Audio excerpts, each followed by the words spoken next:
Paano mag-send ng message through internet kahit wala tayong load balance sa ating cellphone. Padala ang mensahe sa ating mga family and friends. At itap natin ang Play Store.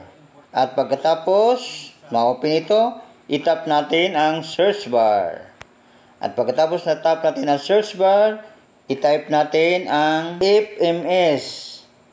Then, pagkatapos, i-download natin. Sa akin, naka-download na ito, so hindi ko na i-download. Kung sa inyo, dapat yung install and download. Sa install, so i-tap ko na lang ang open. Send MS to Philippines. Scroll tayo pataas at tingnan natin ang ratings and review. Ang sunod natin gagawin ay i-tap na natin